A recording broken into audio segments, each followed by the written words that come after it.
Hoy nos toca tratar el tema de José María Fenollera, una persona que además tiene mucho que ver con este Paraninfo, y para presentar al ponente le cedo la palabra al decano Juan Monterroso. Muy buenas tardes, muchísimas gracias. Me corresponde presentar al profesor José Manuel López Vázquez. Igual que decíamos en las sesiones anteriores, es conocido de todos porque también se da una nueva coincidencia en este caso, y es no solo que sea profesor del Departamento de Historia del Arte, no solo que sea miembro del grupo de investigación Jacobus y toda su trayectoria profesional, sino que se da la casualidad de que prácticamente todos, ya sea por nacimiento, ya sea por adopción de los conferenciantes de este ciclo, somos compostelanos, lo cual, pues aunque pueda parecer una anécdota, llega a ser sustancial hablando de la Real Sociedad Económica de Amigos del País. En el caso del profesor José Manuel López Vázquez, hablar de su trayectoria es complejo y muy dilatado, igual que ocurría con la del profesor José Manuel García Iglesias. Especializado a través de su tesis doctoral en lo que es patrimonio artístico gallego y patrimonio de carácter eclesiástico, abriendo una línea de investigación en lo que sería el patrimonio más próximo y la historia del arte más próxima al territorio, su evolución ha ido caminando por diversas sendas. El ámbito de la pintura gallega en el siglo XIX y el siglo XX como pieza crucial, como explicación de los grandes pintores de ese momento, toda la historia del arte de ese periodo, tanto del siglo XIX como de la primera mitad del siglo XX, pero centrándose sobre todo en una línea que era la interpretación iconográfica, iconológica de la obra de arte. Eso le ha llevado por un camino muchísimo más ambicioso, que es el estudio de la figura de Francisco de Goya y Luciense desde este punto de vista, de un Goya ilustrado, de un Goya que maneja fuentes emblemáticas, que maneja literatura y que ha dado excelentes frutos a lo largo de toda su trayectoria profesional. A eso, en los últimos años, se le añade una vuelta a los orígenes, que es de nuevo el estudio desde el punto de vista iconográfico de todo el patrimonio artístico en ámbito monástico, sobre todo los discursos enlazados a través de las retablísticas de algunos de los monasterios y los retablos más significativos.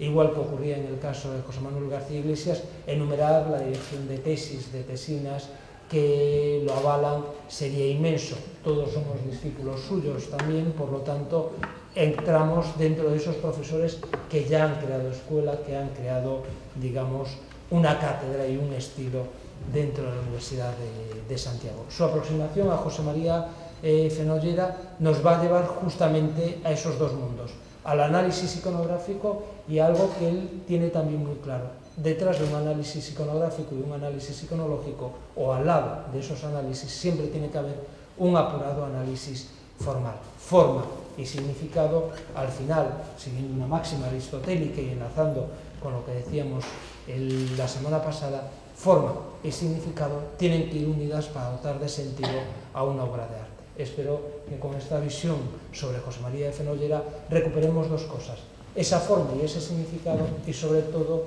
el valor de un pintor que marca tradición, escuela y fundamental para la Real Sociedad Económica de Amigos del País y para la pintura compostelana. Muchísimas gracias. Gracias, Juan. Encendemos el ordenador y comenzamos con la pregunta.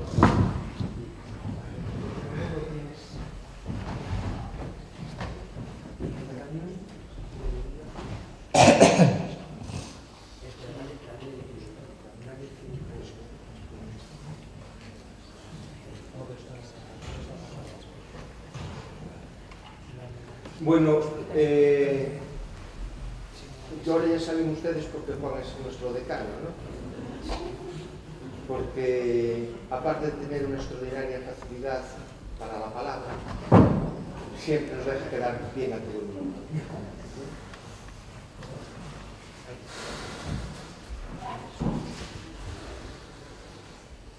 Vamos entonces a hablar de José María Fenollera,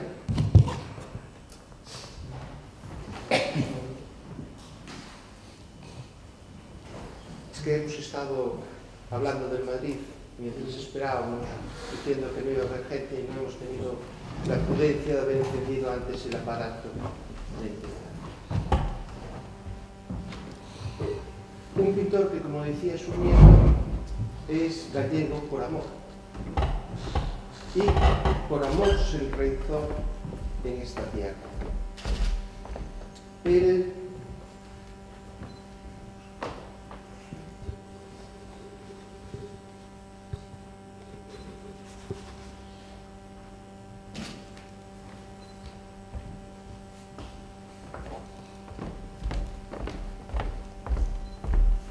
Lo de las gafas es otro problema que suele pasar, pero eso va con la edad, ¿no?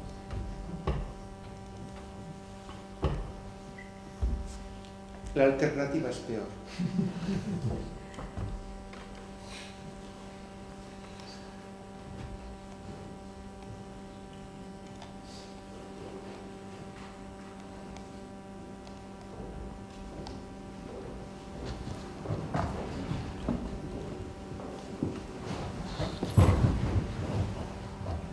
Sí, pero es que el ratón está el ratón tonto. Aquí está. Bien, ponemos esto aquí, me cambio un poco porque si no, no se me ve. Un pintor de origen valenciano, nace en 1851 y muere en 1918.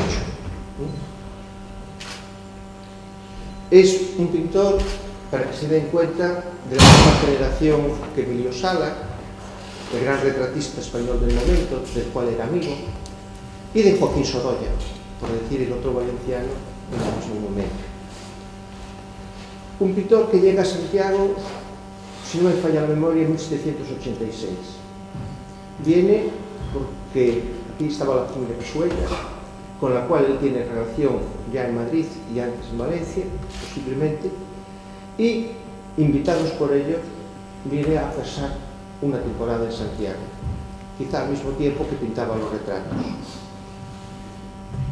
Al llegar a Santiago, va al Museo de la Sociedad Económica de Amigos del País, que era un museo recién abierto con depósitos del Museo del Prado, en donde estaban lo mejor de los paisajistas españoles del momento.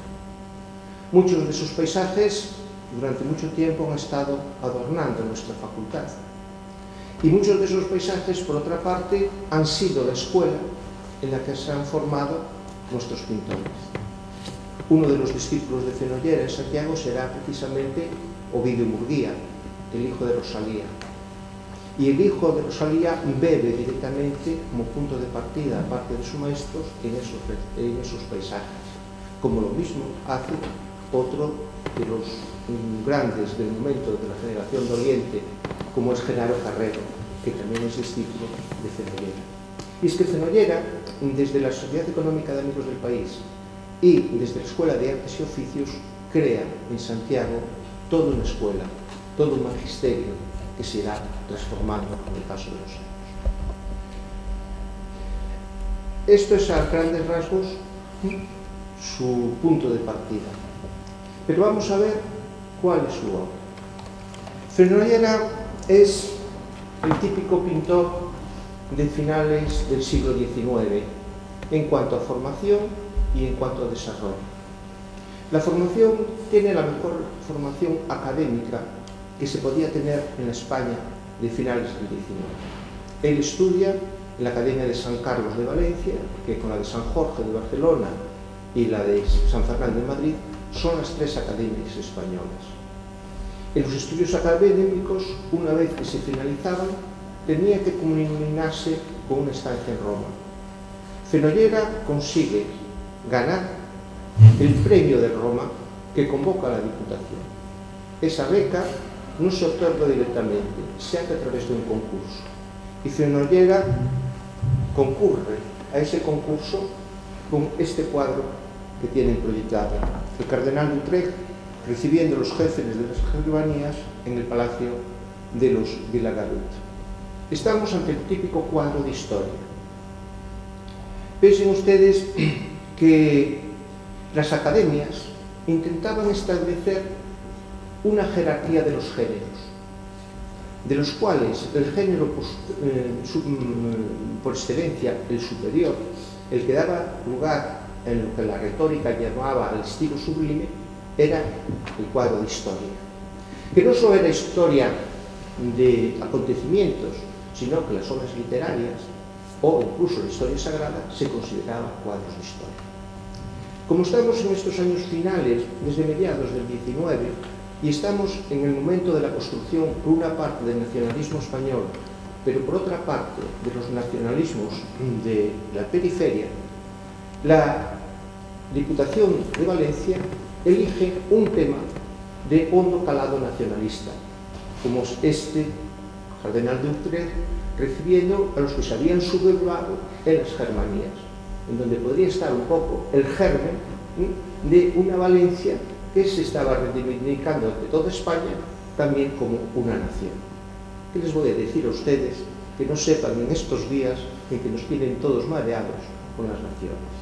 Bueno, pues esto es algo del 19, de ese momento en que por una parte tenemos desde Madrid construyendo la nación española a través del 2 de mayo, a través de la conquista de América y de su colonización a partir de Colón, y por otra parte tenemos en otros sitios, otras diputaciones que están alzando sus banderas locales.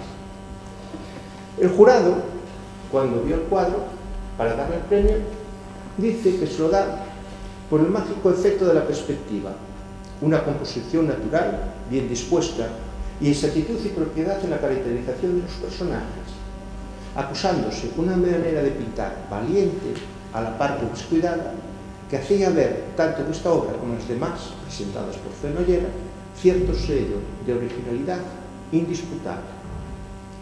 Vamos a ver entonces y analizar el cuadro. Y vamos a ver, juzgando el cuadro desde los ojos del siglo XIX. Nosotros, cuando hacemos historia del arte, tenemos que tener detrás una teoría del arte. Y lo primero que tenemos que tener en cuenta que cada obra de arte debe de ser juzgada desde aquella perspectiva desde la cual fue creada. Tienen que ser las poéticas del momento, lo que los artistas pretendían en ese momento conseguir, lo que nos dé la pauta para nosotros analizar la obra. Hacerlo desde nuestra perspectiva sería hacer apreciacionismo, caer en la subjetividad, verlo con nuestros ojos. Cuando tenemos la suerte de tener, como en este caso, textos de época que nos dicen lo que veían, pues nos han abierto mucho camino y nos lo han facilitado totalmente. Tendremos en primer lugar que el jurado valoró el mágico efecto de la perspectiva. En realidad, Fenollera está trabajando como buen académico con esquemas de cuadros dados. En el Salón de 1864 había triunfado Eduardo Rosales con este famoso testamento de Isabel la Católica, que todos lo tuvimos en nuestros libros de historia y que todos nos conocemos totalmente. El cuadro había supuesto una revolución total en el cuadro de historia español, porque significaba la introducción del influjo de Velázquez, que se recupera en este momento como el gran maestro a seguir de la escuela española. Fíjense cómo la forma de construir el espacio en el cuadro es exactamente igual en uno que en otro. Ahí tenemos nuestra posición como espectadores, que es la misma posición en el cuadro de Fenollera. Es una posición frontal, pero ligeramente apartada. ¿Qué es lo que nos está dando la posición? Pues los puntos de fuga sucesivos de los tablones del suelo o de la alfombra. Eso es lo que nos está construyendo nuestra posición. De la misma manera que ocurre con el cuadro de Fenollera. Luego, vemos que uno y otro nos representan una habitación, de la misma manera. Pero no solo tendríamos ese influjo de Rosales a través del cuadro del Testamento de Isabel la Católica, sino que hay otro cuadro pequeñito de Eduardo Rosales, la presentación de don Juan de Austria al emperador Carlos de Juste del año 1871, es decir, un año justo antes del cuadro de Fenollera, que también vuelve a darle una renovación al propio cuadro de historia español. De este otro cuadro, vemos como Fenollera toma elementos. Puerta a puerta, cuadros de Tiziano para marcarnos la pared de fondo, en el caso de Rosales, panoplia con armamentos, en el caso de Fenollera, alfombra, que nos sirve para organizar el espacio en los puntos intermedios, alfombra, que nos sigue funcionando lo mismo. Finalmente, ventana, en el caso del cuadro de Rosales, y como aquí no se podía pintar una ventana, ¿qué se hace? Pues se le pone al cardenal un dosel y funciona como la ventana. Esto es un corte y pega, y mucho tiempo el arte ha sido esto, cortar y pegar. De hecho, cuando se nos dice que es una composición natural y bien dispuesta, realmente es que lo es, pero realmente lo es porque, una vez más, el bueno de Fenollera está trabajando sobre los cuadros de Rosales. El cuadro de Rosales, la presentación de Juan de Austria, había recibido la siguiente crítica del crítico Cañete. Qué bien dispuesta la escena, qué bien razonada la composición, con qué arte se haya distribuida la luz, qué bien colocadas están las figuras, de no gran tamaño y sin embargo grandiosas. Entonces, para la época este cuadro se convertía en paradigma de cuadro de composición de historia. Realmente pertenece a un cliché. El cliché es cuadro de presentación, que lo encontramos repetido numerosas veces en los cuadros de historia. Es decir, alguien que es presentado a un superior jerárquico. Aquí a Carlos se presenta a su hijo, don Juan de Austria, famoso. En el caso de Fenollera, a los cardenales de U3 se presentan los jefes de las germánicas. Pero uno y otro tienen el mismo elemento. Pero es más, uno y otro está compuesto a base de un grupo de personajes y otro grupo de personajes. Cogemos de arriba, del cuadro de arriba, el grupo del cardenal. Cogemos del cuadro de abajo el grupo de los que van acompañando a Jeromín, a Juan de Austria. Y esas dos figuras, reposoir, que son típicas de la composición manierista y que recuperan los barrocos, pues las vamos a colocar de otra manera. Le damos la vuelta y en vez de doña Juana de Austria, convertimos esa figura en la figura reposoir de aquí. Y cogemos a esta otra figura de aquí y nos las trasladamos al otro lado. Con lo cual nos queda el cardenal en el medio de las dos figuras reposoir, como aparece. Pegamos de la parte de abajo la presentación y al bueno de Jeromín lo sacamos de ahí, le damos un poquito más para adelante y ya tenemos el cuadro montado. Corta y pega. Repito, la historia del arte es esto, muchas veces, corta y pega.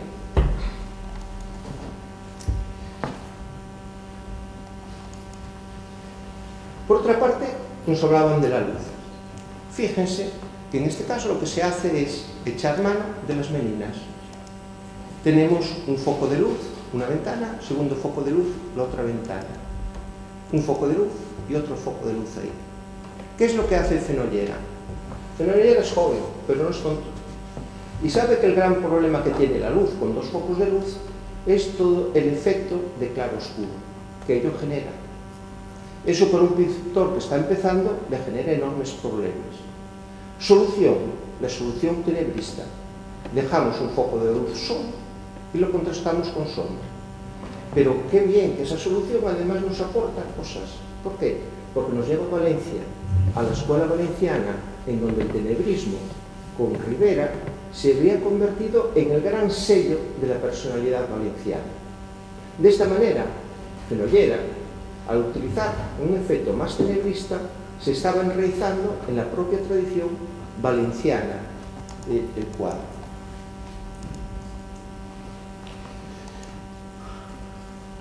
Un foco de luz entonces potente nos lleva al motivo principal. La diferencia con Rosales extraería en que uno y otro actúan a la luz de puntos distintos. Uno entra por la izquierda, otro entra por la derecha. Pero fíjense que no solo juega la luz, sino que nos juega como elemento compositivo el color. Tenemos que tener en los tonos, por eso muchas veces cuando se hace un análisis de un cuadro se dice son colores fríos y colores cálidos, o tiene rojos y azules, y no nos dicen por qué. Pero es que la razón de ese por qué, la importancia está en el tono, porque es el tono quien compone. De manera que un tono rojo, como tenemos al Fernando, el rey Fernando aquí, y un tono rojo ahí, nos está fijando el término intermedio del cuadro, que luego con tonos fríos se van hacia atrás, o tonos neutros que también se van hacia atrás, que es ni más ni menos lo que hace Fenollera.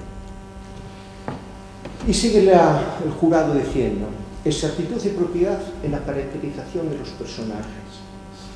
Fenollera entonces va a utilizar una vez más la retórica y va a diferenciar los personajes, siguiendo la retórica, con tipos populares para las germanías, es decir, gente que pueden ser extraídas del pueblo y son retratos de personas del pueblo, y tipos nobles para el cardenal de Utrecht. Pero fíjense que dentro incluso de los propios tipos vemos barbado, este igual que este, el calborota con el calborota. Hay que se están utilizando sobre los tipos. Y frente a eso tendríamos la nobleza del cardenal, la astucia del clérigo que está detrás, la otra nobleza del hidalgo, y finalmente tenemos un perro. ¿Qué demonios hace ahí un perro? Pues es un elemento compositivo.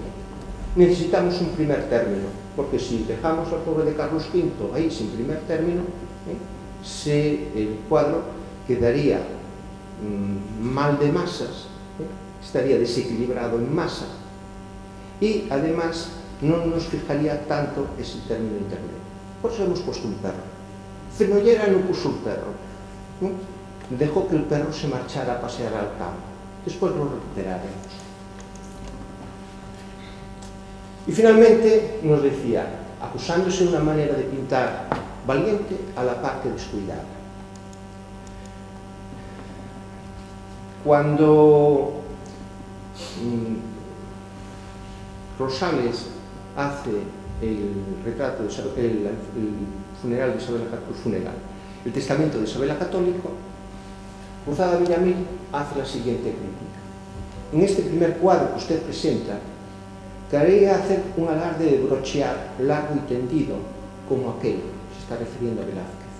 Lo hacía en sus últimos, pero le advertiré que para llegar a pintar las hilanderas, había Velázquez empezado por el Aguador de Sevilla, la Adoración de los Reyes, y otros cuadros detallados y duros, queriendo ver aún más allá de lo que el natural enseña. Si usted hubiera conocido a su maestro Pacheco, sabría que el bonito genio que tenía el niño para consentir que sus discípulos pintaran a chazarrones sin darse razón, al pelo que se hacía. Diría usted, observando, que Velázquez, cuanto más franco parece, ha, sin embargo, buscado y rebuscado mucho, y se ha prescindido de detalles inútiles, jamás ha dejado de poner hasta la cosa más pequeña de las que fuesen esenciales. y por eso sus cuadros podrán parecer bosquejos a quien no los entienda. Para los profesores están tan acabados como el que más. Aquí entonces tendríamos, como les dije, el punto de arranque de la influencia de Velázquez. En este momento, Cruzada todavía ve los problemas que tiene pintar a chafarrones como Velázquez. Pues eso que en ese momento, en el 64, es un problema, y que lo que hay que hacer es sujetar la forma, inmediatamente se va a convertir en la gran moda española.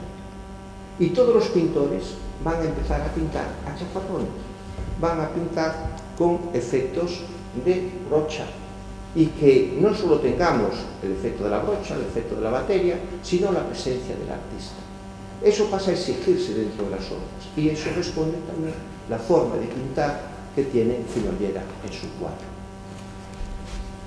Y terminaba el curado, que hacía ver tanto en esta obra como en las demás presentadas por Fenollera cierto sello de originalidad indisputable. Después de lo que les he dicho, ustedes pensarán, ¿realmente era original? Y nuevamente tenemos que ir al momento de la creación de la obra. Hoy en día, para lo que nosotros entendemos de originalidad, no habría originalidad. Pero para un hombre del siglo XIX, como para un hombre del clasicismo, de la teoría académica clasicista, sí. Porque para ellos la invención no es sino tomar elementos de los grandes maestros del pasado o de la naturaleza y organizarlas en una composición nueva. E indiscutiblemente, si vemos así el cuadro, Fenollera había partido de los cuadros de Rosales y había hecho una creación totalmente nueva. Él gana el premio de Roma. Ya en Roma tiene que mandar, porque en estas becas así lo exigían, cuadros para la Diputación que lo premiaba, justificando su avance en el arte. A Fenollera no se le ocurrió otra cosa que mandar la odalisca preparándose para el baile. Y armó un lío tremendo. Él no pretendía armar un lío. Una mujer desnuda es, en términos de academia, una academia, un estudio del natural. Y todos los pintores de las academias siempre trabajaron con estudios del natural. ¿Qué pasó? Que llegó un momento en que hasta los propios académicos les aburría el natural. Ellos decían, y lo decía David, que muchas veces esos estudios lo único que hacían era retorcer al modelo como un pollo muerto, antes de asarlo. Bien. Y entonces todos empezaron a inventarse justificaciones de guión para hacer academias sin ser academias. Ingles pintaba estos desnudos y entonces le ponía un motivo oriental, hacía odaliscas, y a partir de ahí la pintura española y europea se llenó auténticamente de odaliscas. Para Ingres eso no tenía otra importancia que el ser puro guión, nada más. Es más, él parte de las odaliscas de Boucher, del Rococó y de Van-Loo, que tenían tan solo el carácter exótico de aquello que nos queda muy lejos, y voy a pintar una sultana, o voy a pintar una odalisca. Para los siguientes no. Para los siguientes, Oriente se convirtió en el mundo de los sentidos. Todo aquello que era tabú en la civilización occidental en cuanto al olor, en cuanto al sexo, todo eso estaba personalizado a través del Oriente. Una odalisca entonces empezó a adquirir un significado de mujer, con connotaciones sexuales, que llegaba al máximo en las representaciones de la pintura francesa del momento, de sus máximos representantes. Claro, cuando nosotros hablamos de pintura francesa de este momento, inmediatamente todo el mundo piensa Manet, Monet, los impresionistas, pero no, quien triunfaba aquí y arrasaba en el salón era Gérôme, que a lo mejor ustedes no han oído hablar nunca de él. Y Gérôme pintaba odaliscas y baños turcos como la pasión turca por toda España. Esto es típico de este momento. Y repito, es abrir eso. Hoy está tan de moda, pues el tema de Oriente es el tema de la homosexualidad, justificada a través del tema, esas referencias, es el tema de la libertad máxima, es el tema de que un cuadro tenemos que percibirlo sinestésicamente a través de todos nuestros sentidos. Y Oriente, los cuadros de Oriente y estos baños huelen. No solo los vemos, sino que nos da hasta esa sensación de la humedad. Claro, conforme fuera el pintor más o menos, pues así era más o menos atrevido y obvio en la sexualidad. La odalisca de Fortuny sería, en este sentido, característica de mucho mayor sexualidad. Bien, pues a la Academia, a la Diputación de Valencia les llega el cuadro. ¿Y qué hacemos con el cuadro? ¿Dónde vamos a colocar el cuadro? Porque, lógicamente, la hipocresía de la época permitía que las academias se pintaran en las escuelas de artes y oficios y que estuviesen colgadas en las escuelas de artes y oficios. Incluso que hubiera gabinetes privados de desnudos. El Godoy tenía su gabinete privado de desnudos, como a partir de ahí muchísima gente. En vez de tener sus películas eróticas, tenía en una habitación su gabinete con todos sus desnuditos. Entonces, hipocríticamente, eso también estaba muy aceptado. Tú podías comprar para tu galería erótica un cuadro, pero colgarlo en un salón de una academia, ¿qué hacemos con él? Y entonces, como se hace todo aquí en España desde siempre, pues una comisión de expertos. Vamos a decir una comisión de expertos que hacemos. Y entonces, la Academia de San Carlos contesta a la Diputación. Esta sección, en medio de sus plácemes, comprendió, sin embargo, traduciendo la mente de la ilustrada corporación que la consultaba, que la misión del arte estaba llamada a la representación de objetos más elevados y más prosos de la digna corporación a la que se dirige. El asunto elegido por el joven pensionado es más aceptable para figurar en el estudio de un artista, lupanares todos para la época, en el gabinete privado de un coleccionista o en una escuela de bellas artes, más bien que en un local de tan digna corporación. Se está aplicando lo que en términos artísticos es la teoría del decoro, de lo adecuado. Lo que es adecuado, lo que no es adecuado. Yo cuando era joven no era adecuado poner en un altar mimosas. Y hoy en día voy a las iglesias y los altares están llenos de mimosas. ¿Por qué no era adecuado? Porque todos asociamos las mimosas al carnaval. Y entonces en el carnaval no podías meterle las mimosas. Bueno, pues aquí pasa 3/4 de lo mismo. No es adecuado. Nuestro gobierno tiene establecida en Roma una escuela de pensionistas españoles, la que está dirigida por eminentes y acreditados artistas de esta nación, y los jóvenes pensionados deben encontrar allí acertados consejos para la elección de los asuntos que han de presentarse en los cuadros que se dediquen en honor a las corporaciones que los protegen en el suyo propio. Es decir, hay que pintar otros temas cuando se manda lo adecuado a una diputación. El problema es que a Fenollera esto le costó un lío tremendo con la Diputación, y que será lo que en el fondo lo lleve a marcharse primero a Madrid y después recalar en Galicia. Les traigo una broma, un chiste en el medio.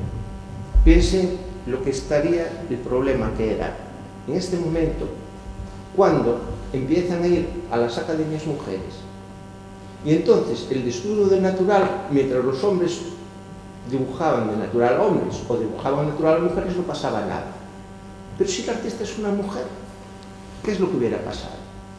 Pues entonces pasaría cosas como esta en la que el maestro les dice: pensad usted que está pintando la historia. O también la madre pintora con su hija ponen a posar al padre, que tiene un poco... Y entonces le dicen: Monsieur de... La mujer es buena. Gordo indecente. No penséis que estás en los baños, que están antes los baños turcos, sino que representáis a Aquiles y estáis posando para vuestra esposa e hija. El cambio entonces es total. Visto así, pueden entender ustedes que poner un desnudo en plena academia pudiera resultar dificultoso. Bien, Fenollera parte de los grandes desnudos del momento, que no es otro que Ingres, como el gran maestro de los artistas académicos. Él utiliza la figura contrastada con un fondo, que actúa como mero fondo a telón. En Ingres, por otras cosas, buscará más la tridimensionalidad. Luego, hace que la figura consiga espacio por sí misma. De hecho, si nosotros suprimimos el fondo, fíjense cómo la figura está perfectamente tridimensionalmente hablando.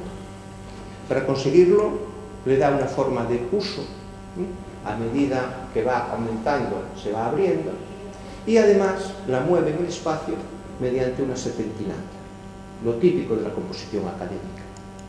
Con respecto a Ingres, él en un primer momento es más plano, y luego, a medida que evoluciona el propio Ingres, la Venus Anadyomene desde principios de siglo, las fuentes de mediados del siglo XIX, no solo incrementa el naturalismo, sino que ese punto de partida académico, retorciendo la figura mucho más con el contraposto de la cadera, está mucho más marcado.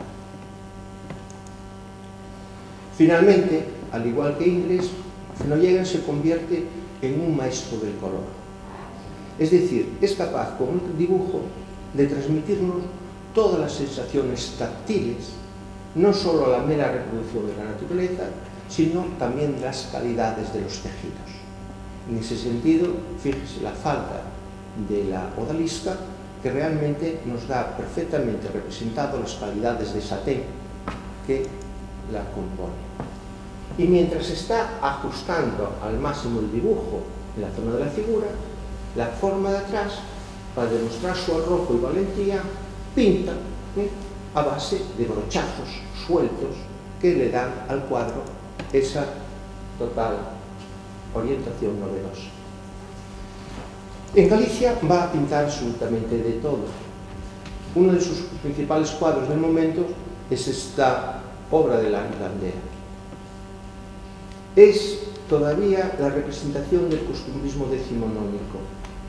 En el costumbrismo decimonónico lo que tenemos es la caracterización de tipos sociales, y en este sentido juega un papel definitivo los oficios. La Irlandera es un oficio. Es algo que inmediatamente por la generación del 98 se va a transformar, y de tipos sociales pasaremos a tipos raciales. Tan pronto como esta gallega la transformemos en el tipo celta, tendremos a Sotomayor. Pero tendremos otros significados distintos.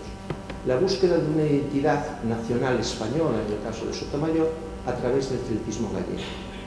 Aquí lo que tenemos, más que nada, es esto, una clase social que es la campesina trabajadora gallega, que en su propia casa, y siguiendo una tradición que viene desde muy atrás, en donde hilar se relaciona con las virtudes de la mujer, y está desarrollada en el arte. Fíjense que en el cuadro tenemos una luz que viene desde la derecha, como vimos anteriormente, y vemos que en el otro lado tenemos un segundo foco de luz que está moviendo el cuadro. Esto nuevamente vuelve a ser Velázquez, que rompe con el tenebrismo de Caravaggio y de sus primeras obras, cuando introduce un segundo foco de luz con el sol que lleva a Apolo. Este año, en la selectividad, vi un artículo de los que reclamaban porque había suspendido, y a mí me toca ver los que reclaman cuando se reclaman, y ponía: Jesucristo está visitando a Vulcano para decirle que su mujer le es infiel. Nunca vi tanto sincretismo.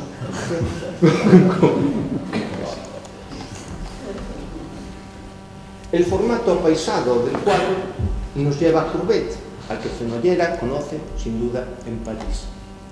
Pero si nos fijamos en la forma de estar trabajado uno y otro, veremos que la forma de concebir la pintura es completamente distinta.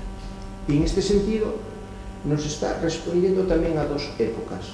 Non es que solo tengamos un mayor ajuste de dibujo, sino que estamos velando los efectos atmosféricos y, sobre todo, estamos renunciando al contraste luz-sombra fuerte para generar volumen, para ir a un volumen matizado a base de suaves variaciones de luz. Eso es producto del influjo de la fotografía en blanco y negro en el momento. Sabemos que Courbet manejaba una y otra vez la fotografía y veremos cómo Fenollera trabaja sobre la fotografía. El problema está hacia 1770, más o menos, cuando hay que intentar que el cuadro pase a adquirir un efecto de cada vez mayor claridad, porque a través de esa mayor claridad conseguir el efecto del natural. Es lo que en la época se llamaba el modelado en blonde o el modelado en clarté. El máximo representante de esto sería Manet, por una parte, o Fantin-Latour, por otra. ¿Qué es lo que se hace? Pues entonces lo que se va a hacer es reducir los valores, es decir, los contrastes los vamos a reducir. Y en cambio vamos a jugar con el tono, unificar los tonos. De manera que el contraste de valor aquí, luz-sombra, queda mínimo, y en cambio vamos a empezar a sacar partidos a los tonos y a los colores de los tonos que unificados nos provocan el volumen. Esto lo vemos en la pintura española del momento, en Raimundo de Madrazo, en donde tendríamos modelados de este tipo, y es que todo el mundo en España trabaja sobre esos clichés. Fenollera, en esa visión que les decía anteriormente, empieza a hacer también escenas de costumbres, como esta siega. Es algo que podríamos comparar con los pintores de Barbizon, pero que también en el caso de Fenollera está partiendo de la fotografía. Y en vez de hacer como los artistas de antaño, que iban con su bloque de notas y que iban tomando figuras, apuntes, que luego recomponían en un cuadro general, lo que hace Fenollera va con su máquina de fotos y saca las fotos de las figuras en la siega o en la eira del lugar. Luego esas fotos las reaprovecha y monta el cuadro.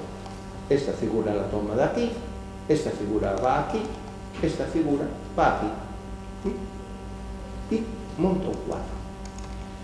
Repito, la escena de realista, enraizada en el campo, tenía en el siglo XIX su gran pintor en Millet.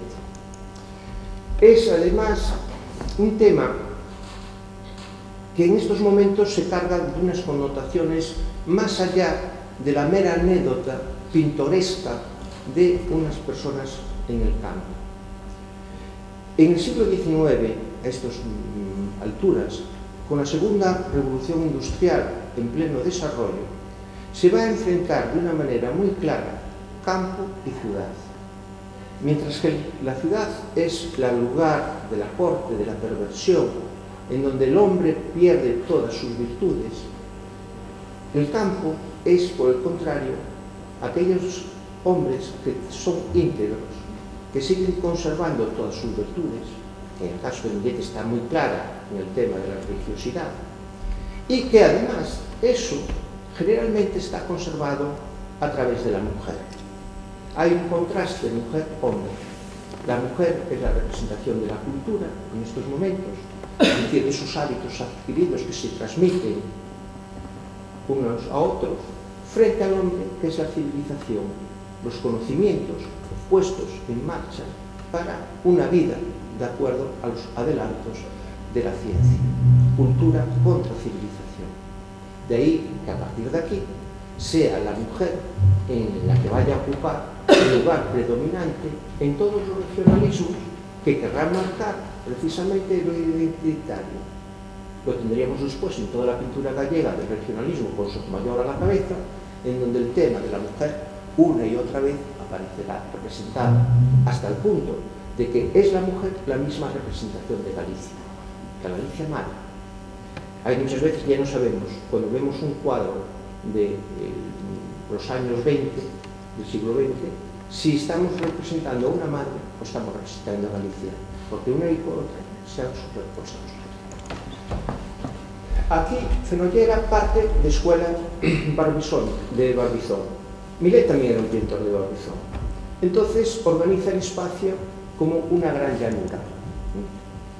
Para lo cual, y mover ese espacio, utilizas las mieses, que todavía están en el último término, para crear una barrera que te dé línea de horizonte.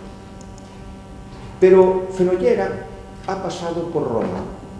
Y entonces lo que está de moda en Roma, y todos los artistas que vienen de Roma, es componer con una doble diagonal. Coloca los grupos para tener la profundidad en diagonal. Millet no había ido a Roma. Millet era francés y era Poussin. Y entonces componía con armonías musicales a lo Poussin. Alto, bajo, bajo, bajo, alto, alto. Con dos planos en paralelo. Fenollera, repito, viene de Roma y trae, en lo que en un principio es lo mismo, una llanura, una composición distinta en la que las figuras organizan el espacio. Y el perro, pues lo que lo tenemos. ¿Por qué? Porque nos hacía falta para el primer término de la composición que nos saliera la diagonal. Ahí va. Pero no solo tendríamos esto, tendríamos el cambio en la pintura. Antes les dije que una de las soluciones para la claridad era la solución de Manet, de bajar el contraste y unificar el tono. Otra solución distinta es la solución de los Macchiaioli romanos, que después van a dar origen, con una versión también ligeramente diferente, a Sorolla. Es la solución de contrastar mucho los valores y también exacerbar los tonos. Entonces tenemos que jugamos con una luz muy potente que hace contrastar la figura blanco sobre negro y a través de ese contraste nos da volumen. Y luego jugamos incrementando el valor del tono con ese azul intenso. Lógicamente, Fenollera no lleva a cabo ese cambio de los valores, perdón, de los tonos, que sí hará Sorolla, que está en Roma en estos mismos años, pero que al mismo tiempo se pasa por París y en París descubre a los suecos, como Zorro. Y ese sueco es el que hace que Sorolla se decida definitivamente para la cultura del tono y la ración del tono. Y aquí tienen ustedes la causante de que Fenollera se quedara. Doña Consuelo Vela. Se cuenta, y no sé si es entrar en intimidades de familia, que le había dicho a Fenollera, que una vez estaba en el casino, que había una chica que quería que le diera clases de pintura. Claro, a una persona que había estado en Roma y que tenía que le venga una niña que quiere dar clases de pintura, le dice, bueno, y pidió pasar un día a la chica. Y entonces le dijo al que estaba al lado, oye, ¿quién es esa chica? Dijo, la que tú no le quisiste dar clases de pintura. El cuadro nos muestra el cambio del retrato español partiendo de Madrazo, de Federico de Madrazo. Federico de Madrazo es el gran inglés del paisaje, del retrato español, y crea una enorme escuela. En el caso de Fenollera, la respuesta de esa pose que nos parecía tan natural, con esas manitos cruzadas, en realidad era un esquema compositivo típico de la época, que lo podríamos ver en este retrato de Palmarol. Por otra parte, todo lo que les he estado contando antes con el tono de rebajar valores, también lo vemos que estaba en el mismo mundo de Palmaroli, y que lo vemos muy claro si lo contrastamos con Madrazo, que todavía seguía aquí con mucho contraste, o incluso como pintores, ¿no?, de seguidores. Este es Fierros, ¿no? Este es otro pintor español del momento, en donde ese contraste era mucho mayor. No, frente a ese búsqueda del contraste, aquí tenemos la unificación del tono. En este sentido de la unificación del tono, el artista madrileño por excelencia es el amigo de Fenollera, Emilio Sala, que nos estaría dando esa evolución de un tono que ya trabaja con colores y no con contrastes. En la visita al museo, Fenollera se encuentra con don Juan Barcia Caballero. Ahí nace la amistad entre ellos, una amistad que perdurará toda su vida. El retrato de Barcia Caballero nos supone en el enfoque, en la asunción de los nuevos enfoques en el retrato. Nos lleva a la sensación de una captación espacial, cortamos espacio, y para hacer eso enfático, como hacían los grabados japoneses, las estampas japoneses de los manga, tan de moda están hoy en día, los manga tenían 2 páginas que componían la página entera y hacían una composición cerrada. Pero a Europa llegaban las páginas cortadas y entonces nos venía la composición cortada, mitad y mitad, con lo cual se provocaban descentramientos. Y esto es lo que cogen los pintores para la novedad compositiva de la imagen con los impresionistas, fundamentalmente a partir de Degas. Aquí tenemos a Manet, que en el retrato de Zacarías Astup también nos lleva el personaje a un lado. Fenollera a lo mejor no conocía a Manet, pero conocía un discípulo de Manet, el italiano Candomeneghi, que en el retrato del doctor vemos que también otro doctor está descentrado de la misma forma. Y no solo eso, sino que también está acotado. Al acotarlo, además nos introduce en el espacio del representado. Y al introducirnos en el espacio del representado, incrementa los efectos y afectos entre él y nosotros. Nosotros nos sentimos concernidos por el retratado y lo vemos con otros ojos, lo vemos con otra simpatía, otra sinergia, diríamos hoy. Sobre eso también contribuyen nuevamente las nuevas orientaciones de puntos de vista, un punto en picado, de arriba abajo, como también hacía ya Emilio Sala en el retrato de María Guerrero. El otro gran amigo de Fenollera es Alfredo Brañas. Fenollera construye una imagen de Alfredo Brañas como el hombre de la modernidad gallega. Entonces, a través de su estilo, de su forma de vivir, pero también a través de la forma de estar plasmado, nos está diciendo que Brañas es un intelectual y un intelectual moderno. En este sentido, como buen intelectual, Alfredo Brañas está leyendo, como Manet representaba ahora. Esto pasó a ser un cliché, incluso en las fotografías de finales del 19 nos encontramos que hasta el lerdo más lerdo, el fotógrafo lo podía sacar leyendo para mostrar que era un intelectual. Pero la modernidad de Brañas está en lo que está leyendo, que no está leyendo un libro, está leyendo un periódico. El hombre moderno lee lo que ocurre día a día. Eso es ser moderno, estar al día. Todavía la frase estar al día sigue comunicando lo mismo.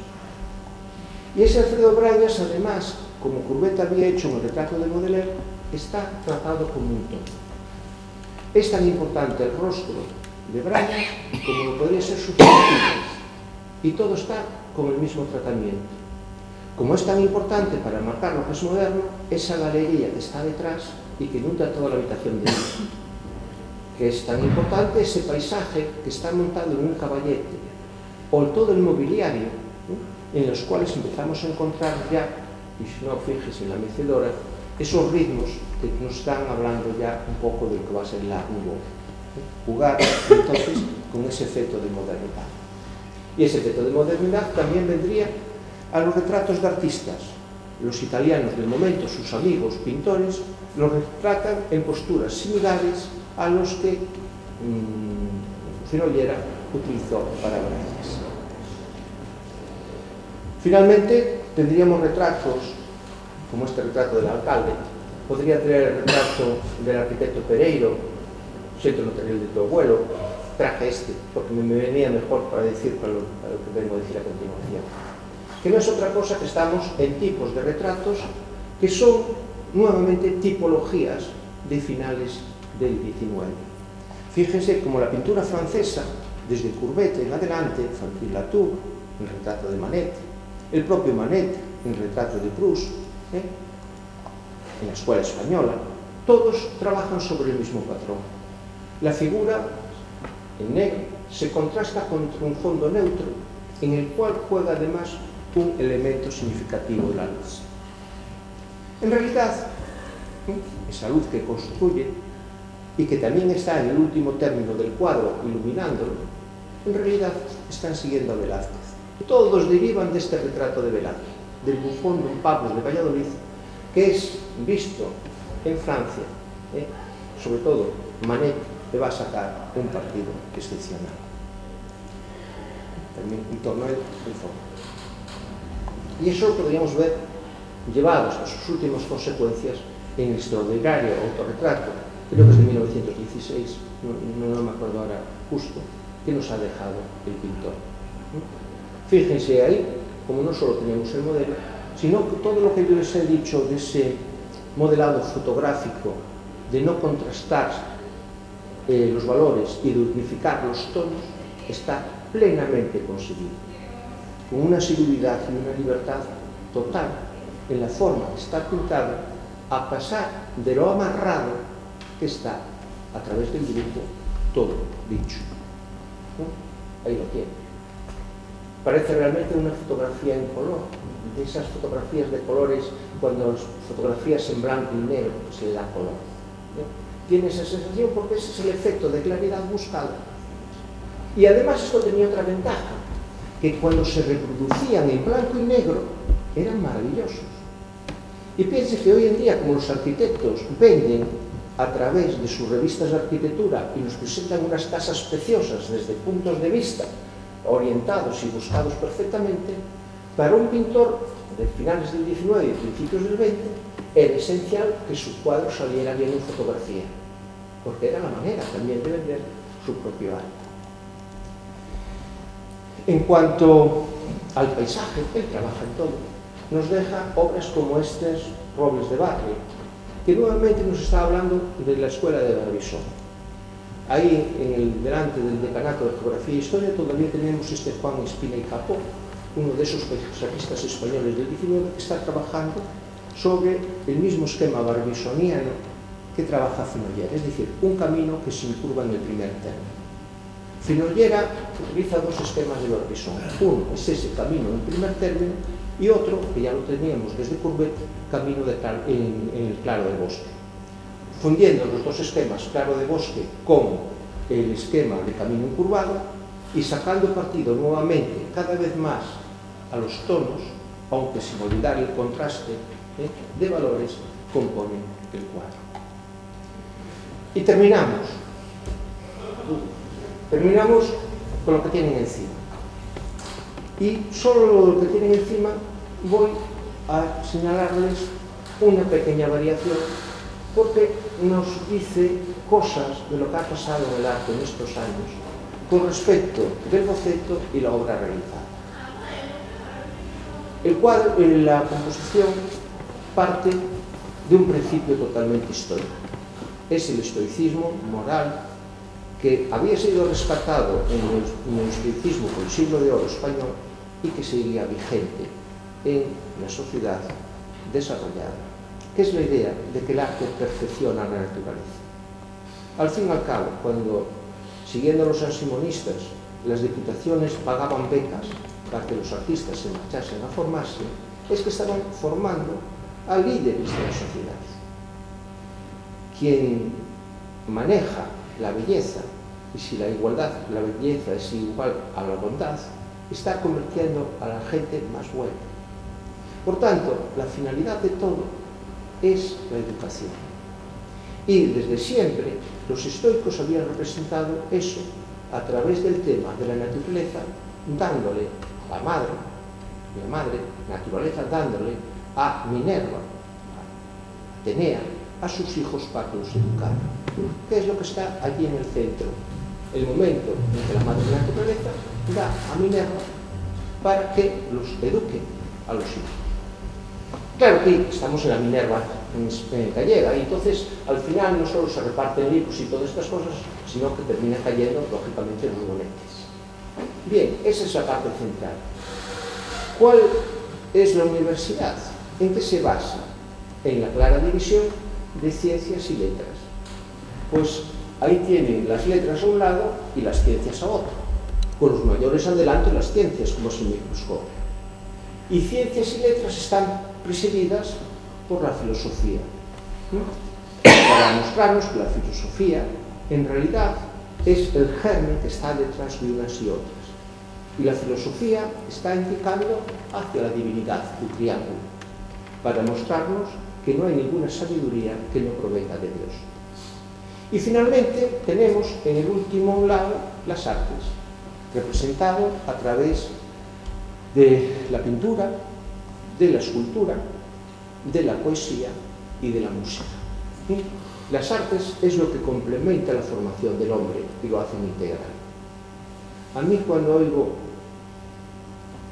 cosas como que hay que suprimir las optativas de humanidades para que los niños aprendan más lengua y más matemáticas, siento una gran pena. Porque lo único que vamos a conseguir con esto es que los que eran burros y que no querían estudiar van a ser igual de burros o más burros. Y mientras los buenos alumnos que recibían una formación integral van a quedarse en esa formación integral.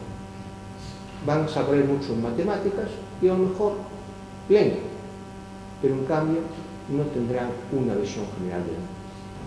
Y en esa visión general del mundo, el cambio en Fenollera lo encontramos entre el boceto, en donde la escultura estaría representada por ese amorcillo que lleva el busto de Pericles, y la obra definitiva, en donde lo que se lleva es el Apolo de Belvedere.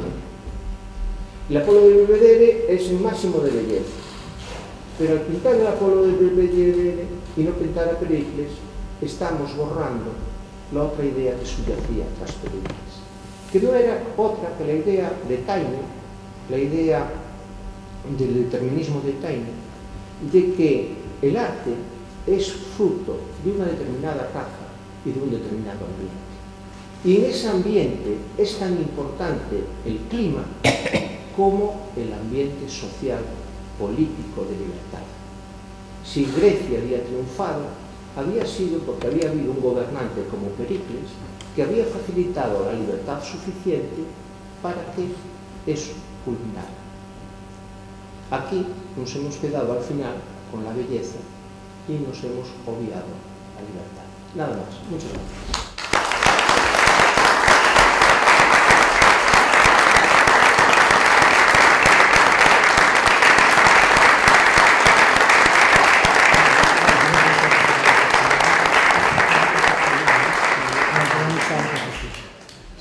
Muchísimas gracias al profesor José Manuel López Vázquez y agradeceros a todos vuestra presencia. Os recuerdo que tenemos la próxima conferencia el próximo miércoles, a la misma hora, a las 8, que la impartirá el profesor Enrique Fernández Castiñeiras. Por lo tanto, os invito a que ese día estemos de nuevo todos aquí. Levantamos la sesión. Perdón, el 7 de noviembre. 7 de noviembre.